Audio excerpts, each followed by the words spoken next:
This is episode 22 with the former professional cricketer and founder of Cricket Mentoring, Tom Scollay.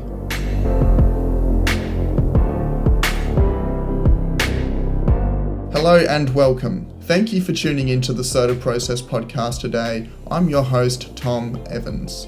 I'm a personal development and fitness fanatic with a passion for discovering concepts and tools that help us to own our mind, body and soul, as well as the processes we can implement to make us state of the art. If you're looking to make some positive changes, find your purpose and have an impact, this is the show for you. Thank you for spending some time with me today. Now let's define our greatness. Hey legends, before we get into this week's awesome episode, I have an exclusive offer for you guys as listeners of the SOTA Process podcast. My dear friend and partner over at Fluxium have been setting the world on fire with graphic design. Now, I have a really special connection with Fluxium, guys, as he was the one that designed my epic podcast art. And it's pretty damn good, right? Like, it pops. So, if you need anything done that involves graphic design, Fluxium is the place to get it done. Whatever your needs, logos, shirts, websites, podcast art, you name it, the man can get it done for you. And right now, as listeners of this podcast, Fluxium has a very special offer for you guys. He is offering a 20% discount off your first 2 graphic design orders. Yep, that's a 20% discount off your first 2 orders from Fluxium. All you need to do is mention the word SOTA in your inquiry and the discount is yours. I'm a massive fan of Fluxium's work, guys, and I would not go anywhere else for my graphic design needs. The designs will take your breath away, so be sure to hit Fluxium up on Instagram, Facebook, and Twitter at Fluxium. That's Fluxiem. Again, that's Fluxiem. Or find the website at fluxium.com.au. Be sure to check it out, guys. Fluxium's work is truly state of the art.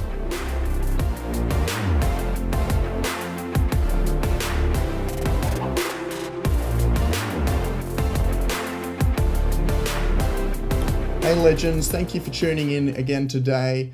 Now this is an episode that I've been wanting to do for a very long time.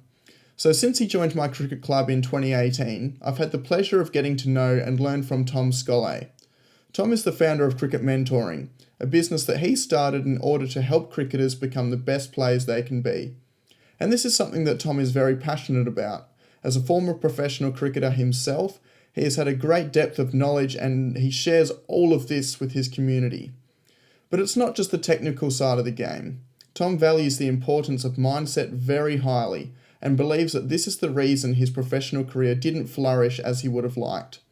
Therefore, he has learnt from his experiences and wants to share these learnings with as many people as he can.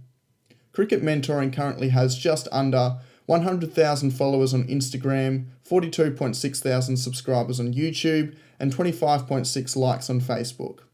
In this episode, we discuss how Tom first got into cricket and the challenges he faced while chasing his dream to become a professional player. We also talked about how cricket mentoring began and how it has evolved. This is an episode that is filled with amazing insights, so let's get into it.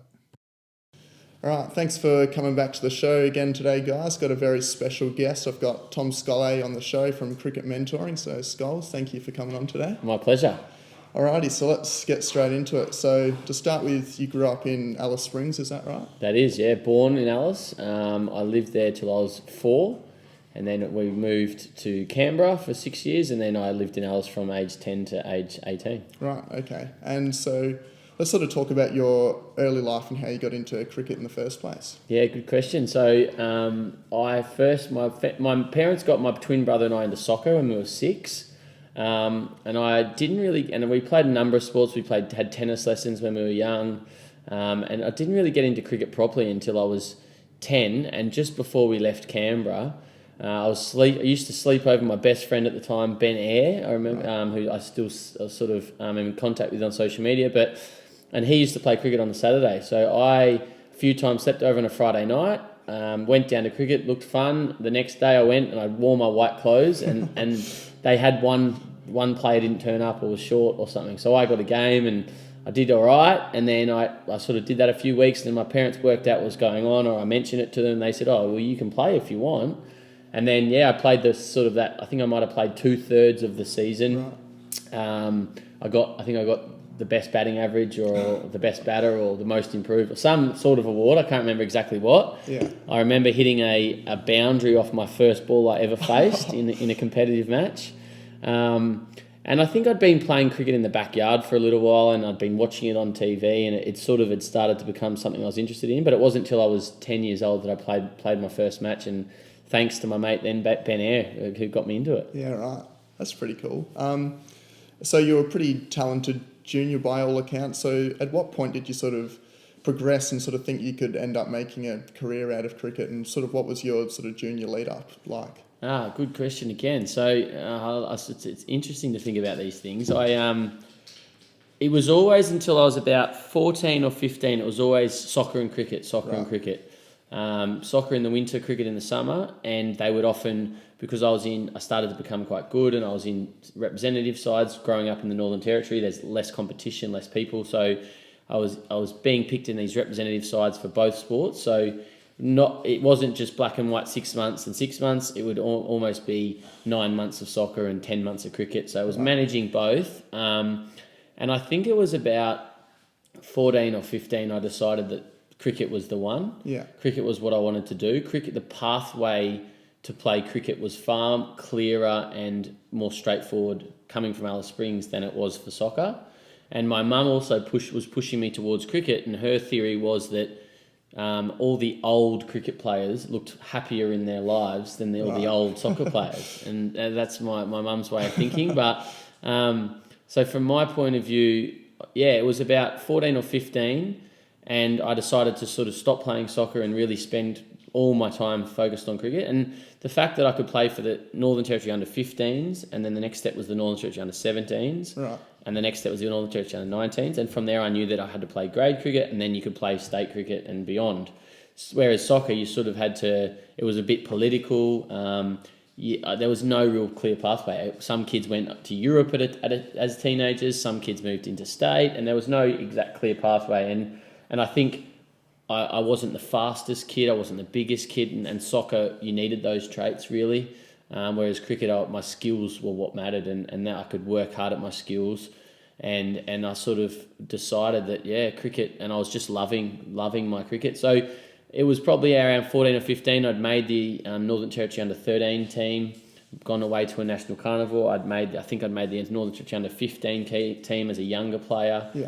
I'd been given a leadership role in that side, and in the meantime, I was going up to Darwin in the sort of July school holidays and playing in the tournaments up there and doing quite well. And I sort of, from a very young age, I can't put a number on it, but from a very young age, I knew that I loved sport and I wanted to be a professional sports person. I wanted to be on TV and play professional sport one day.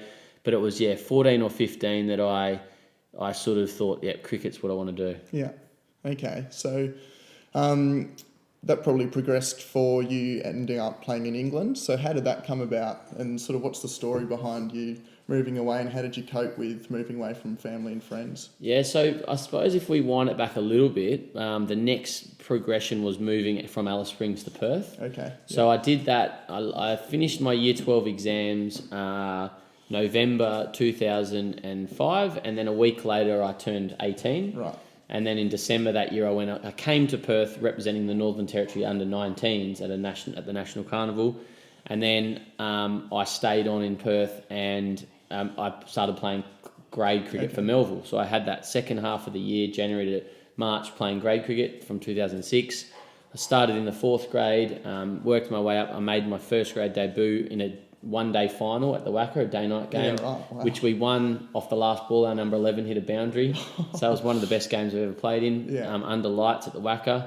At that time I lived with my auntie and uncle, and I had a few bits and pieces jobs. I did a bit of sports reffing, and I was wasting a lot of time. Now that I look back on it, I was just sort of hanging around doing a little bit. My parents were supporting me, but I was pursuing my dream of playing cricket. I'd been accepted into a uni here in Perth, but I deferred for that year, 2006. Yeah. I then went to Darwin and spent 6 months playing in Darwin from April till September. I came back to Perth, and that time I rented a house with a couple of mates. I had a proper job. I worked for a hotel as a concierge porter.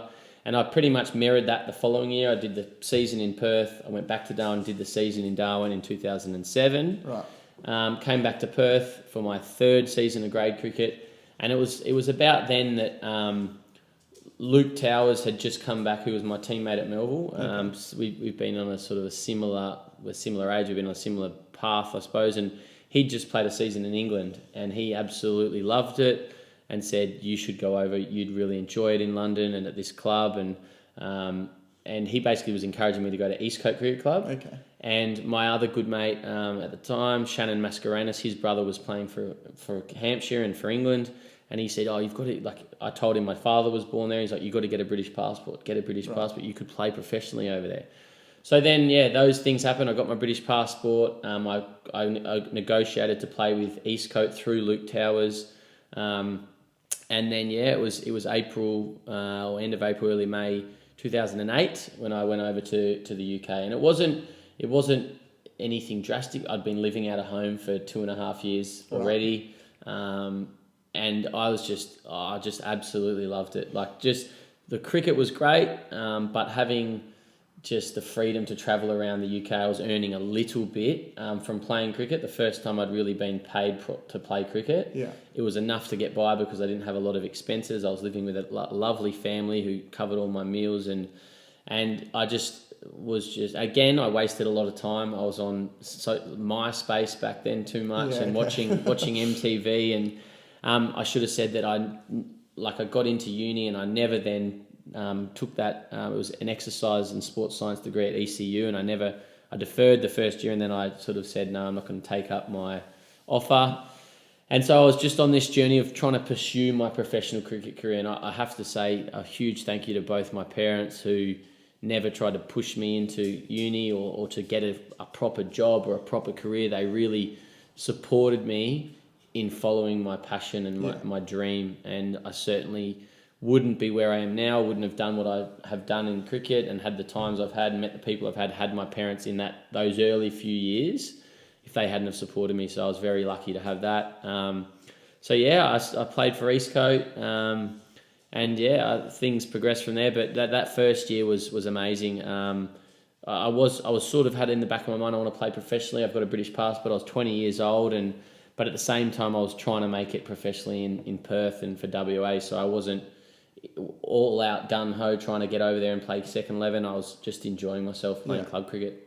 So you were playing second 11 for a little while before you played in the first team? Yeah, so the progress was 2008, just played all year with East Coast, came back and played grade cricket here in Australia, in Perth, and wanted to try and play for WA. Then went back to England, and in that time I sort of had a thought. I had other offers to go to other areas and other clubs, and I was entertaining an idea to go to Cardiff or go somewhere else. And then a friend of mine, a teammate at Middlesex, at East Coast said, I'll come back, I'll get you some trials at Middlesex. And that was sort of something that I thought, okay, I'll go back and do that. 2008, I had played one second 11 game for Hampshire, and that was through a Melville connection. Yeah. But I didn't really, pursue it. 2009, I went back and I really wanted to play second 11 cricket. I didn't get a game until the last second 11 game of the season. It was a friendly against Gloucestershire in Bristol. And I'd scored lots of league runs, and they had a few guys injured or not available, so they finally gave this club cricketer a go. And I think it was a bit of a token. I will give him a go and whatever. Say we've done it. Anyway, it was a rain reduced. It was a 50 over game. It was wet, so the rain got reduced. Our captain was actually Chris Silverwood, who's just been elected as the New England coach. Okay, right. And Gloucestershire had a pretty good side. A few guys who are still playing now, and there was talks about calling the game off late in the season. A lot of guys didn't want to play. Anyway, we got on and we played 26 overs a side. And I'm just trying to set the scene, give a bit of context here. Gloucester batted first, I think they made about 135, which back then, 2009, 2020 cricket wasn't what it is now. It was around, but wasn't what it is now. So that was an okay score. And then myself and a guy called Steve Selwood, who was also on the trial, but he'd played previously for Derbyshire, but we'd both scored a lot of league runs. Yeah. we went out to bat and I hit 24 off the first over.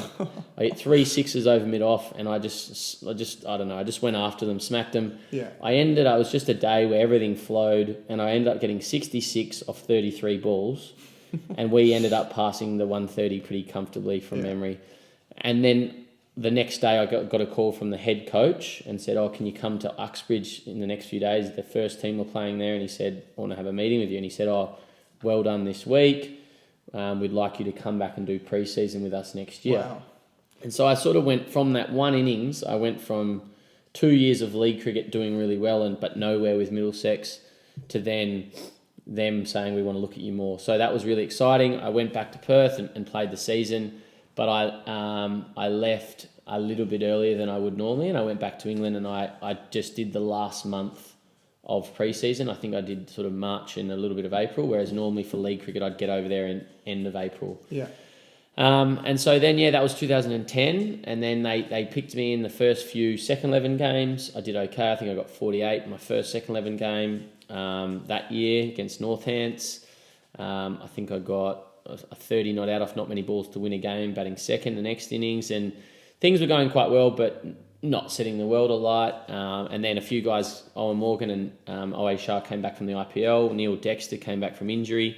And Middlesex had a big staff. So I got told, okay, you're not needed for the next few weeks. They had to play all their contracted players. Yeah. And as it turns out, that was a blessing in disguise because I had some of the best fun of my life. I actually was involved in a Bollywood movie. Right, okay. So I travelled around with a few mates from Perth, travelled around the UK for a few weeks and shot this Bollywood movie, which was...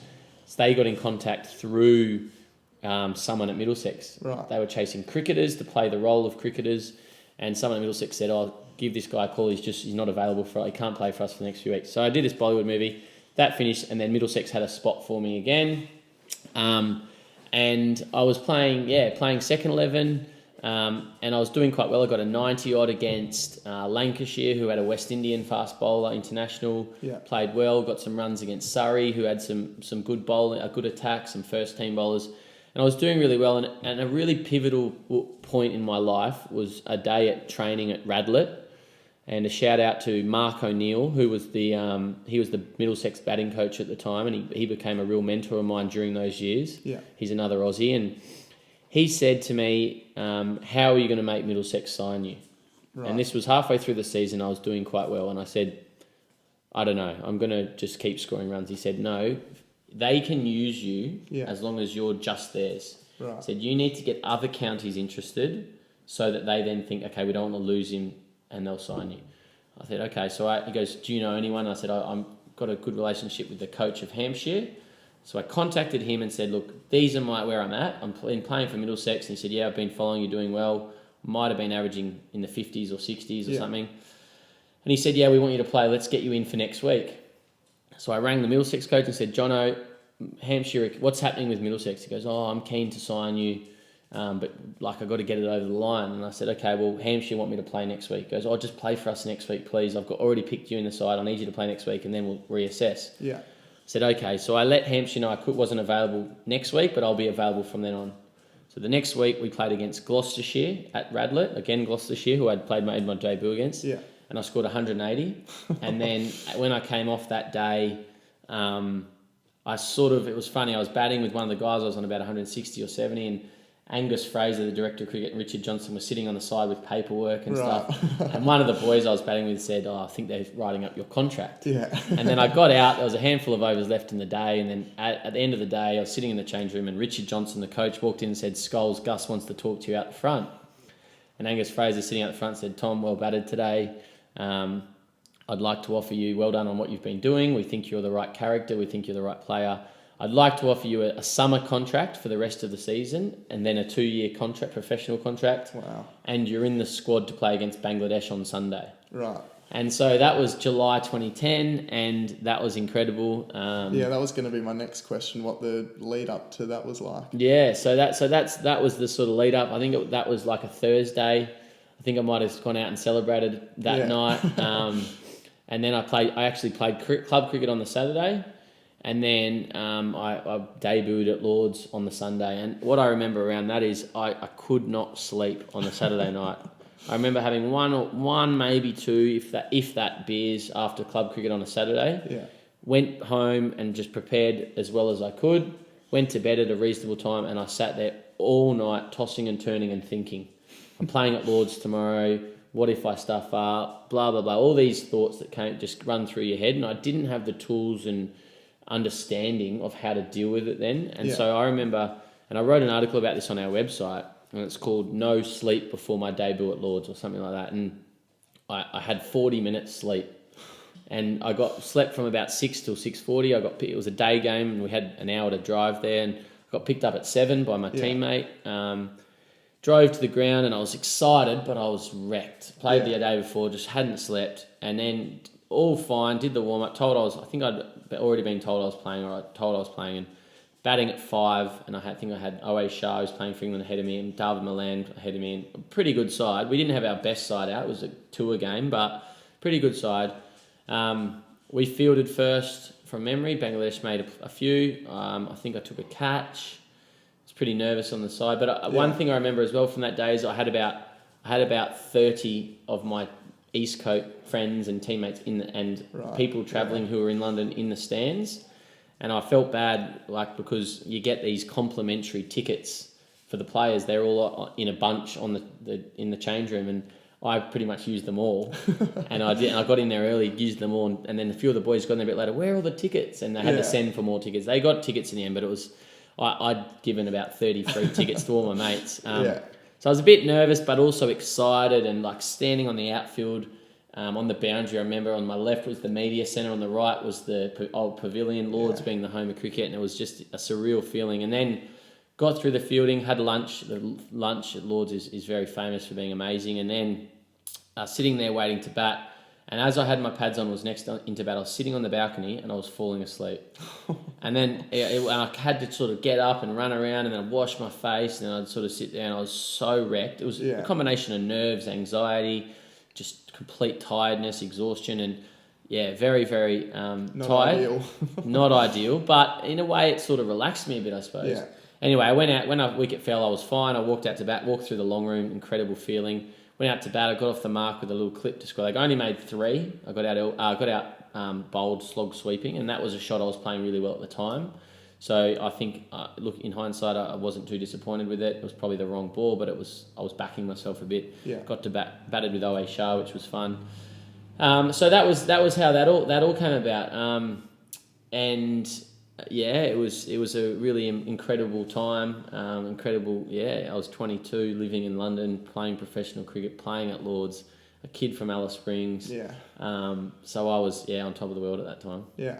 So how did the rest of your sort of professional career go? And how much longer were you playing professionally for? Yep. So that year, I think I ended up playing another handful of what back then in the list A cricket was Pro 40, so 40 overs a side. So I think I played 5 or 6 games. I did okay. So I got nothing against Bangladesh. Next game I got 30 odd runnable 30 odd batting in the middle against Yorkshire. Played well. We got pumped. Also got a wicket. The first time I bowled, got a wicket in my first over. The Yorkshire captain out, and we got smacked that day. The next game I got 20 odd against, the high 20s, might have been 30, against Northamptonshire. I think that was a TV game. Don't know if I bowled that day. Maybe I bowled a few overs. So the first couple of games there were okay, and I was batting 5, 6 or 7, somewhere around there, and coming in with sort of 10 overs to go, or 12 overs to go, or 4 overs to go. And then from there, I didn't do very well the next 3 or 4 games. I know I got a duck against Derby in a TV game. I missed out somewhere. I got run out against Essex batting in the last over on a TV game. I dropped Ravi Bopara on TV, which wasn't that was probably the worst feeling of my life. So then I ended up, I think Andrew Strauss came back for the last game of the season, and I got dropped. So I played about 6 list A games that year, and I might have played a couple of 2020s as well. And then the following year, 2011, I played again a handful of T20s and a handful of list A, all white ball games. I was in the squad for the 4-day stuff a couple of times, but never really scored enough second 11 runs in the red ball stuff to warrant that. And then 2012, my final year of my contract, I came back knowing I had to do really well to renew my contract. I didn't do well enough. It was a summer where it rained a lot. I think there was a stat that year that we lost about 1/3 of all days of cricket were lost to weather, which when you're contracted and you're playing a lot of cricket, you don't mind a rain day, to be honest. Yeah. You can put your feet up. There's no pressure when you're not playing. But when you're out of contract, you need to play, and that didn't help. But I didn't score enough runs. That's the facts, really. Yeah. And then that sort of I ended, and I don't know the exact numbers. I should, because there weren't many, but I think I played about a 13, 20, 20s and 10 list day or something. Yeah. I never played a first class game, which is a bit disappointing. But that wasn't through lack of trying. In fact, probably trying too much hurt me. That first year, 2010, was the best year by some stretch. I won second 11 player of the year. Yeah. I averaged 60 in the second 11. I played a handful of first team games, and there wasn't a whole lot of expectation that year. But then into years 2 and 3, there was more expectation, and I certainly put more expectation on myself, and didn't do anywhere near as well as I could have. So September 2012, when season ended, Angus Fraser called me into his office, and there was only myself and another guy that got released that year, and to be honest, it was upsetting and disappointing. But I had a real light at the end of the tunnel, in that in between the 2011 and 2012 UK seasons, I came back and played in Perth, and I scored the most runs in the grade comp in Perth. I scored 820 runs at an average of 82. Yeah, scored 300s, and at the end of that Perth season, just before I went back to the UK for my final year of my contract, I played a second 11 game for WA. And they were sort of saying, what's your situation? Where are you at? We know you've got a Middlesex contract. And all the while I was playing for Middlesex, I sort of wanted to play cricket for Australia and for Western Australia. So I wasn't fully committing my sort of deep subconscious and my soul to be the best I could be for Middlesex and then England.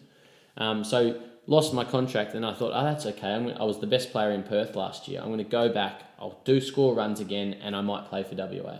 Yeah. So a lot of guys in England, when you lose your contract at a bigger county, Middlesex being one of the biggest and based in London, they might try and sort of go to a smaller county. I had no interest in that. I wanted to come and play for WA. So that was the end of it. In September 2012, I got told I wasn't needed anymore. There were some good young players coming through, and that was the right decision by Middlesex at the time. I was sort of hopeful that things would go well for WA. Yeah. So where did you sort of go from there?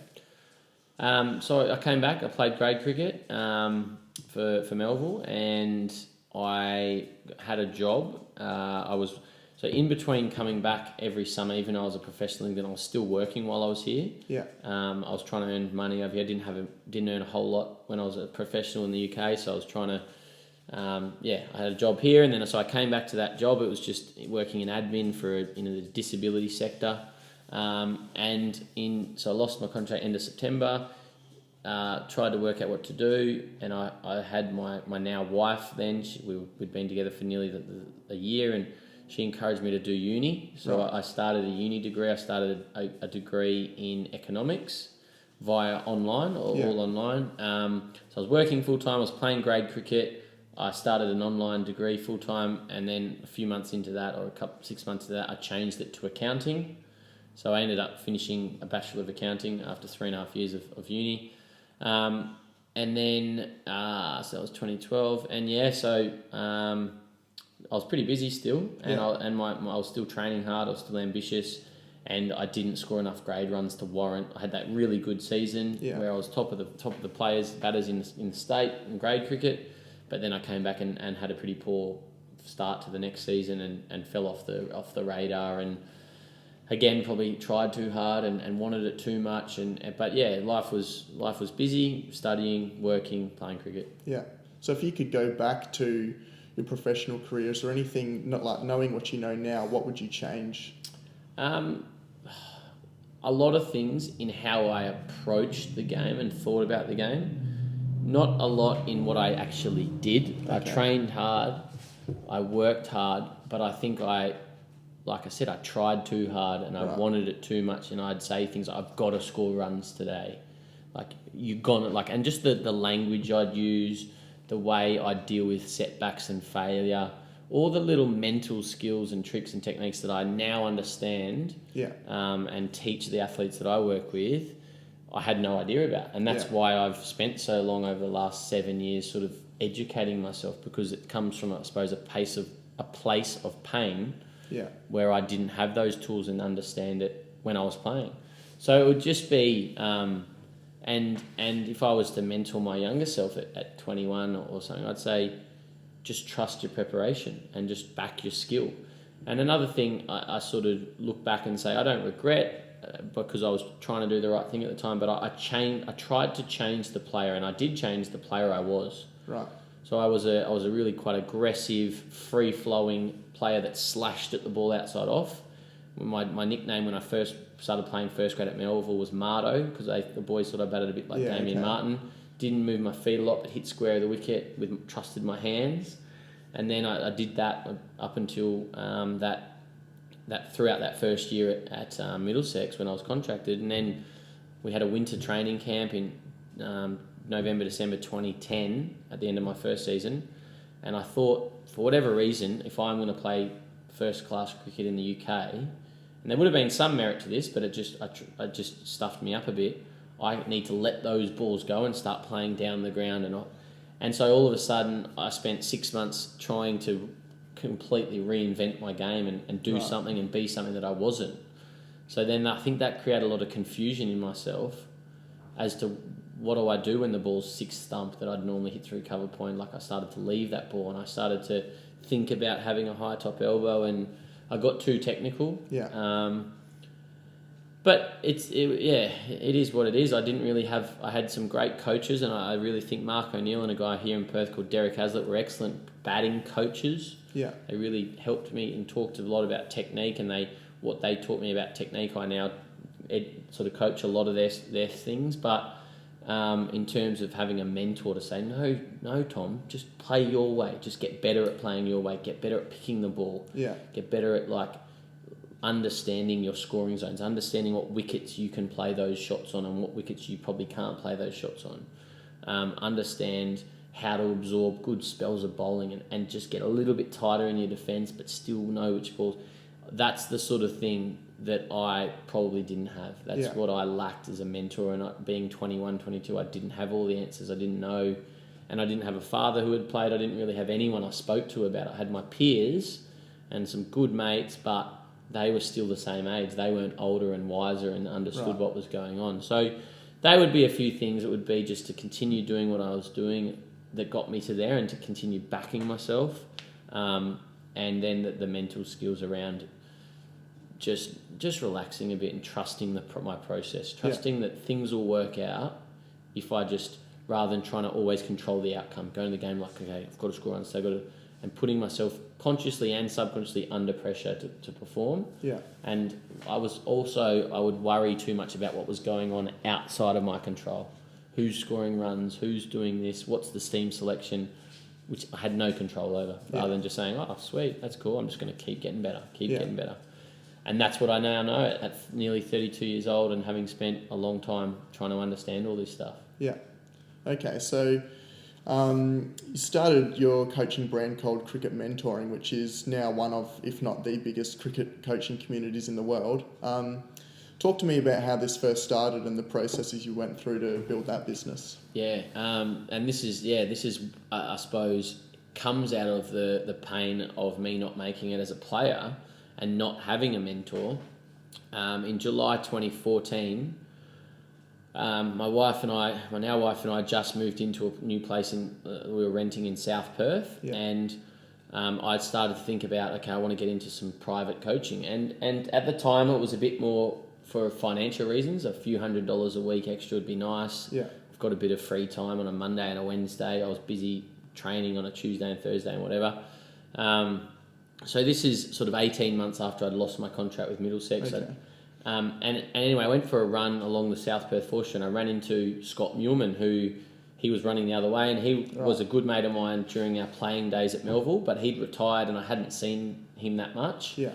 And I said, I'm keen, we've just moved in up the road, and Muleman's is based in South Perth up the road as well, and I said, I'm keen to do some coaching. He goes, cool, that's great, whatever.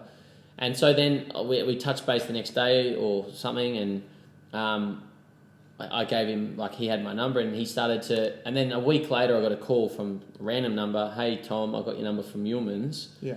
My 13-year-old son wants to do some cricket coaching. Right. And I arranged with Scott to be able to use the nets at Yeomans on a Friday evening for 45 minutes. They said, okay, this is how much the lessons are. We do 45 minutes. This is what we offer. Yeah. You've got to pay us this per lesson as net hire. And so then I did one session on a Friday, the following week another call, so I did 2 on a Friday, the following week another call, so I did 3 on a Friday.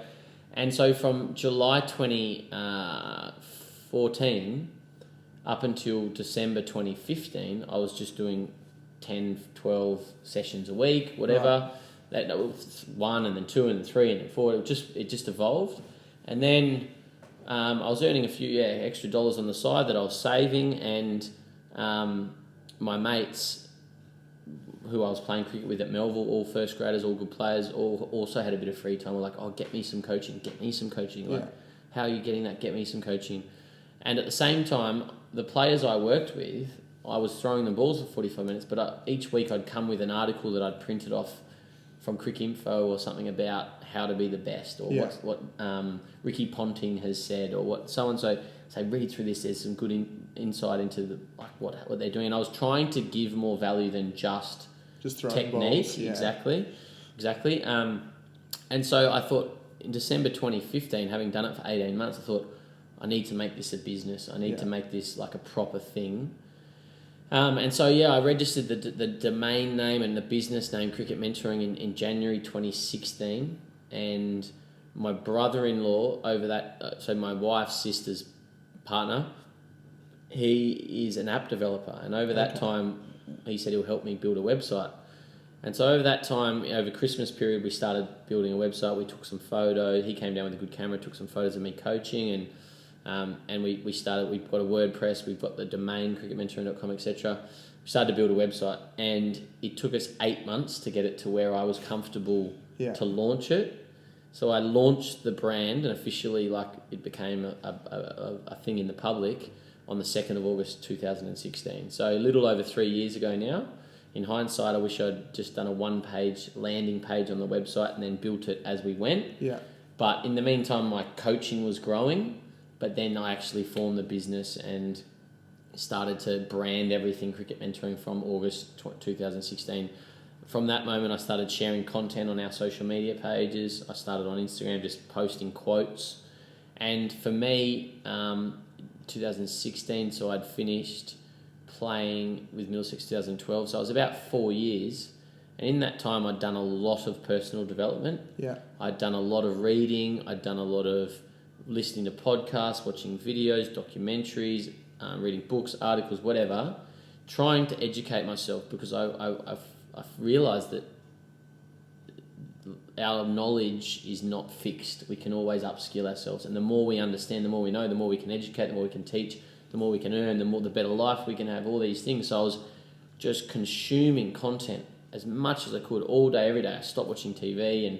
And one thing out of that I realised was that the best players they understand and manage their thoughts and their emotion, and that's what allows their skill to then play.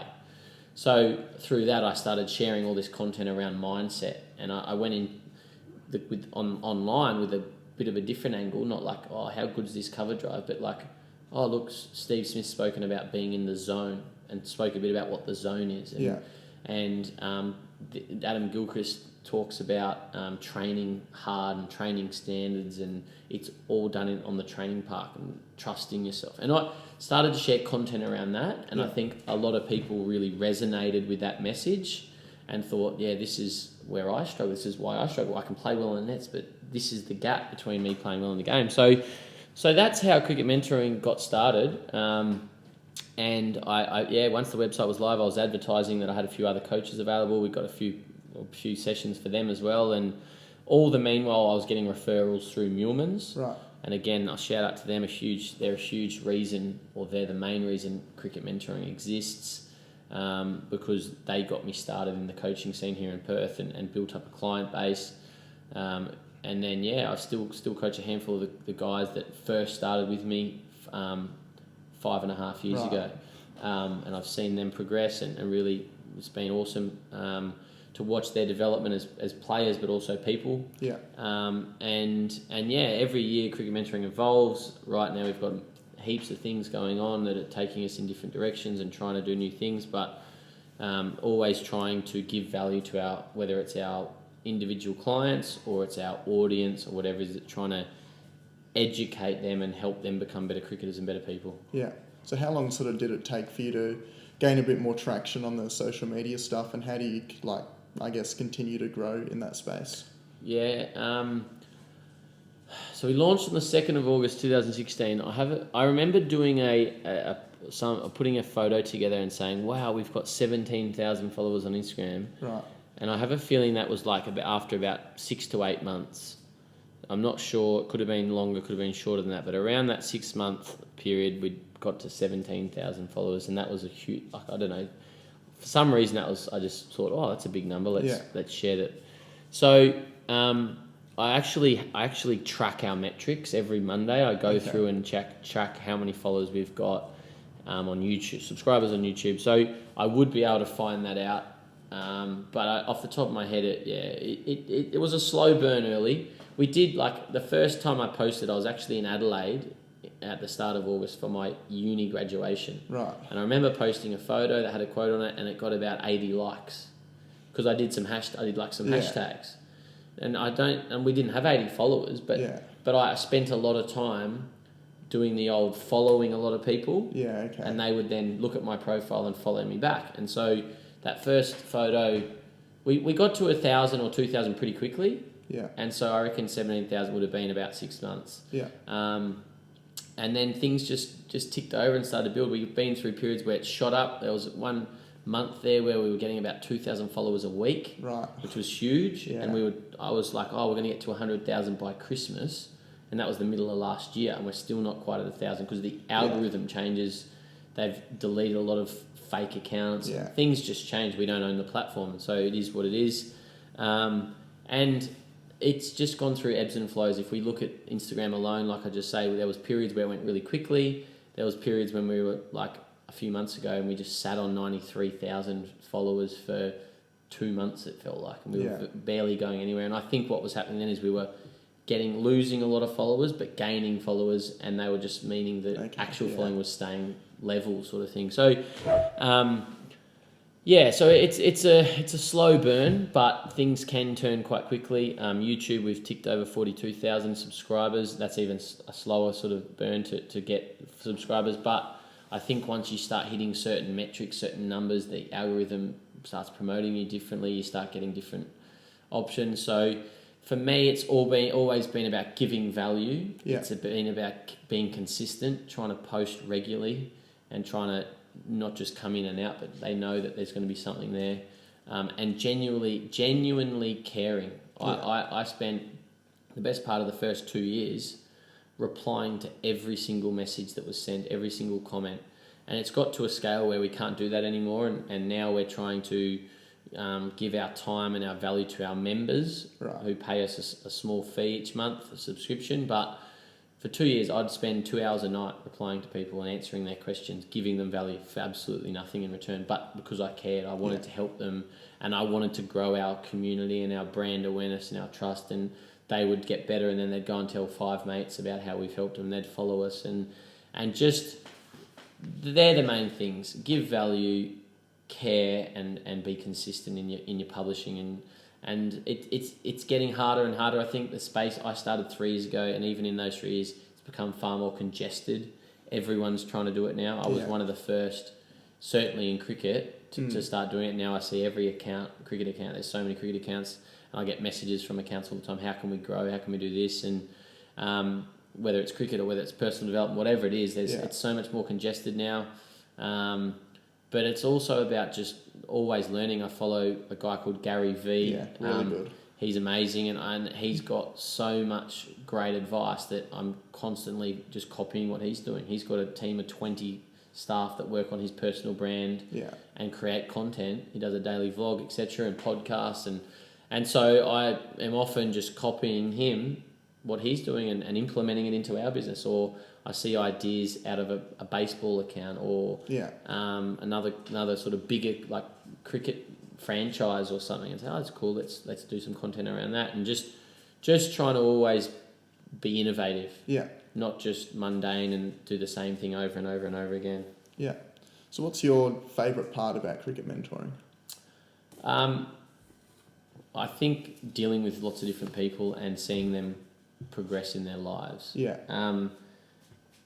What I enjoy about social media is, even though it's on your phone and your computer or whatever, you're dealing with people. Yeah. You're communicating with people. You're creating content for people. Yeah. And I just love, whether it's in person or on a computer or on a phone, I love hearing people say thank you, and you've changed my cricket, you've changed my life, I've built more confidence, or seeing them in the nets smile because they've worked something out, or just the whole connecting with a lot of people and seeing their progress and helping them better their lives is what excites me and what I love the most. Yeah, okay. What's the best advice you've ever received? Oh, that's a very interesting question. I don't know if there's anything that comes to mind straight away. Something that I suppose I've tried to emulate over the last few years is to be the hardest worker in the room. Yeah. There's no shortcuts to success, and if you want to be successful, if you want to do something remarkable or live a good life, you've got to work hard. Right. There's no magic pill. There's no secret. Yeah. It's about putting in hours, working hard, but working smart as well. Trying to grind and hustle and do what you have to do to then so that your future self can have some sort of rewards from that. No one gets spoken about in 100 years after they die for sitting watching TV every day. And yeah. So I suppose that's something that comes to mind is just about having a good work ethic. And that's not really advice someone's given me. I remember seeing a quote that The Rock had put up, always be the hardest. I'm always trying to be the hardest worker in the room. And that's something that I've tried to live by for a while. Now that I've got a daughter and my family life has changed a little bit, I try and have balance. I try and spend a bit more time with my family, because asked my wife, I was pretty absent for a few years where I was just grinding and if I wasn't in the nets coaching, I was working till 11 o'clock at night on my computer and getting up at 5 a.m. and trying to build the brand, build the business, reply to everyone, post, edit, do everything. And so it does sort of, you have to have some balance, but I think for anyone young, or that's something that certainly has driven me, is to be the hardest worker in the room. Yeah. Okay. So I guess you do a lot of work with people's mindset and stuff as well with the cricket stuff. So from your experiences, where do people go wrong most with their mindset when I guess they're approaching cricket or life in general, and what can they do to correct this? Another great question. I think a lot of people's... So I'll just say that I think a lot of people don't reach their full potential because of not understanding and managing their thoughts. Right. And their emotion. Now, I'm of the belief, and I'm pretty sure, I'm not a psychologist, so I don't want to say that this is 100% true, but I'm pretty sure that I'm right in, and I know myself in my own body, that my mind triggers my emotion. So if I was to get a phone call right now and say something's wrong with my daughter, my mind would go, oh no, what's wrong? What's going to happen? What could happen? And I'd get that sick feeling in my stomach. Yeah. I'd get those knots and that anxiety in my stomach. And that is what happens when we play cricket. We think, first of all, what if I get out? What if I fail? What if I let myself down, my teammates down? And then we create anxiety and tension in our body. Yeah. And that creates slowness, and we make bad decisions, and that's where we fall down. We don't reach our full potential because our mind and body are holding us back. So it's creating events that haven't happened yet. Yeah, and giving energy to worries and doubts. Yeah. So I think where cricketers and people anywhere really, any facet of life really struggle is by not understanding, first of all, their thoughts. Yeah. And saying, okay, I understand that I'm having some doubt. I've got some doubt, but that's okay. Rather, a lot of people see the doubt as a bad thing and say, oh no, that's what's wrong. I'm thinking that I'm not going to do well, so I'm not going to do well. Rather than, oh, okay, that's just a thought. Doesn't mean it's real.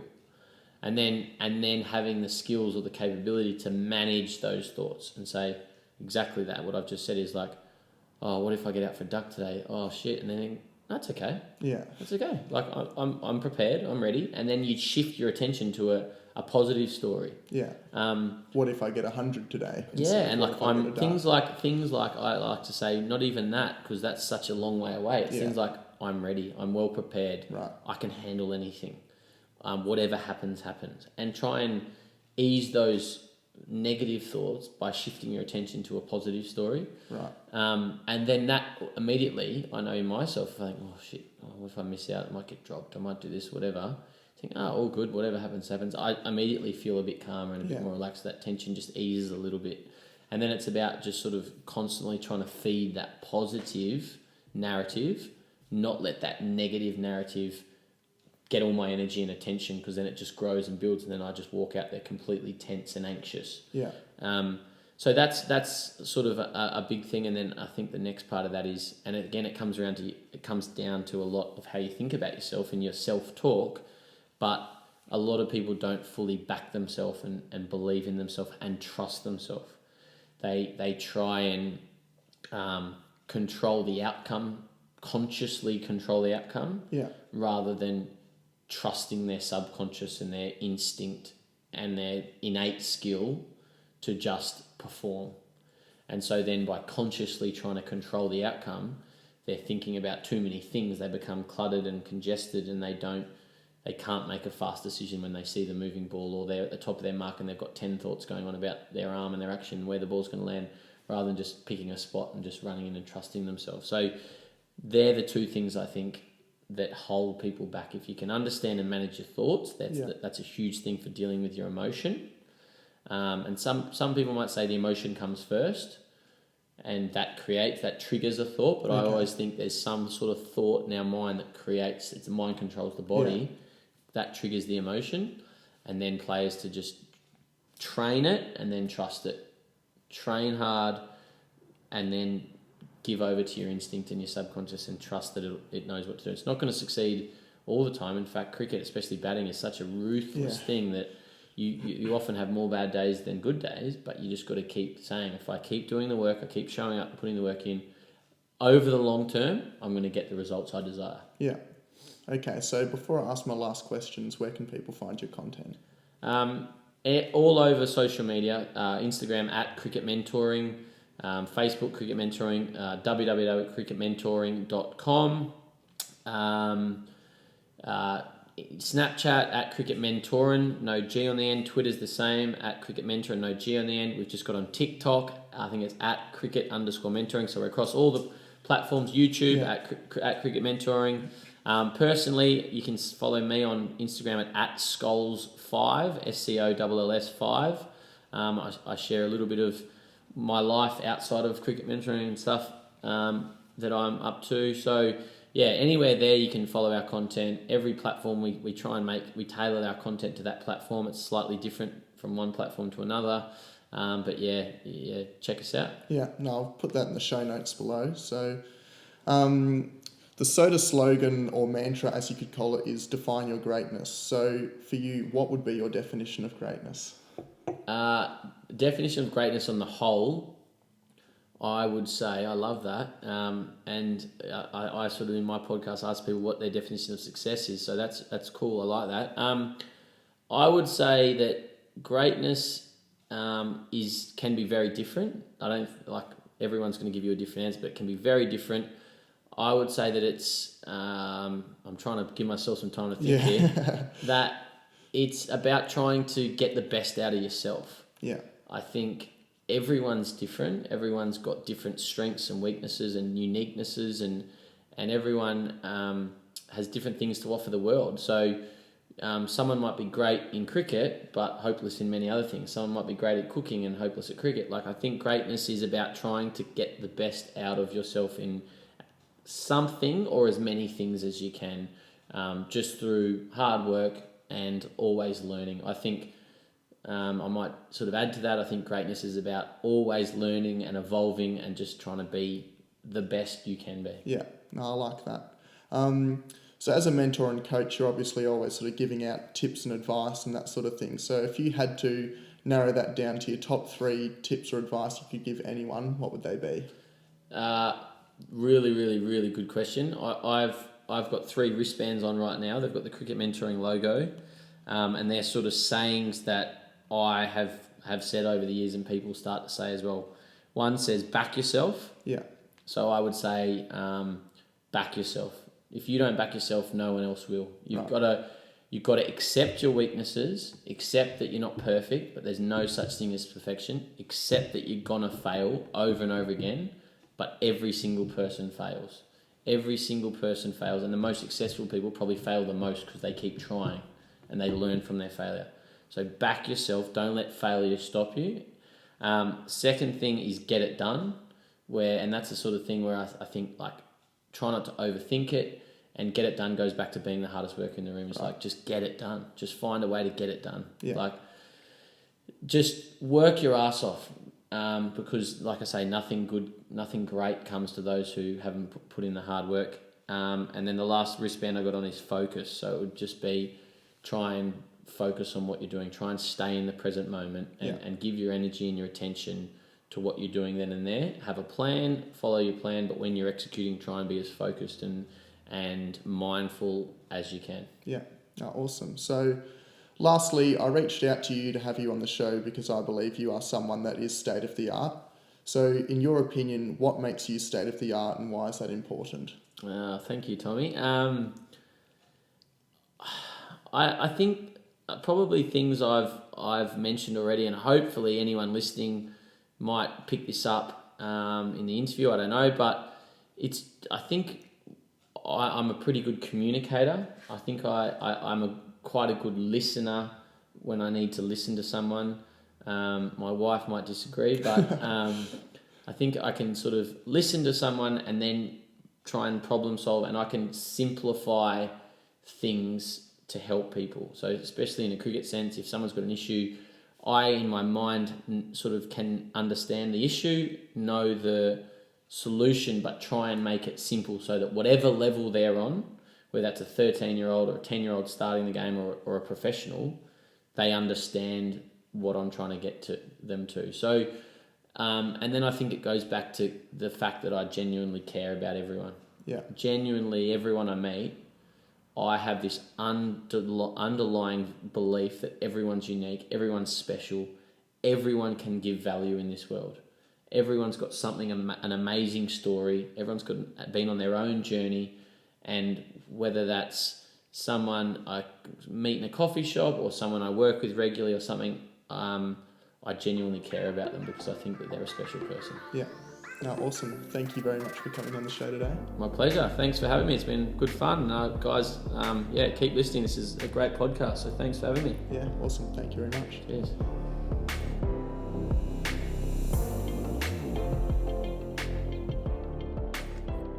Okay, now that was an epic episode. I feel like there was so much we can all take away from that one. Even if you know nothing about cricket, the way Scholes talked about mindset I think was really, really important. So now some of my biggest takeaways from that episode are as follows. Firstly, Scholes talked a lot about hard work and persistence. As you would all know, hard work is something I am massive on. I honestly believe it is crucial to success. And Scholes talked about how he has a quote-unquote hardest worker in the room mentality. By doing this, Scholes believes you have a much greater chance of succeeding and achieving your goal, whatever it may be. And Scholes is also very big on backing yourself, trusting yourself and believing in your ability. We have discussed that this is lacking in a lot of the athletes he works with, and quite simply, if you don't back yourself, the battle is already half lost. On the contrary, a strong belief in your abilities and trusting the process holds you in a great position to smash your goals and live your dreams. And lastly, my third biggest takeaway was how Scholes employs a get-it-done attitude. Whatever the task, have a get-it-done mentality. Leave no stone unturned, believe in yourself and just do it. You miss 100% of the shots you don't take, and if you never ask, the answer will always be no. So you've just got to get out there and get it done. Okay, so thanks again for tuning into this episode, guys. Now, if you took any inspiration from this episode or you found something Scholl said to be really valuable, make sure you share this episode with someone. You could send the link to a friend, or even better, I guess a better way would be to take a screenshot of the episode and post it on your Instagram story. That way you are letting Scolls and myself know that you're listening and that we can get instant feedback from it as well. I've put Tom's social media handles in the show notes below, so go and give them a look and give him a follow. Again, thanks for listening, guys. The SOTA community is starting to grow, and I would really like to thank you all for joining me on this journey because I appreciate you all. Now, you know what time it is. It's time to get out there, define your greatness, and be state of the art. I'll see you out there.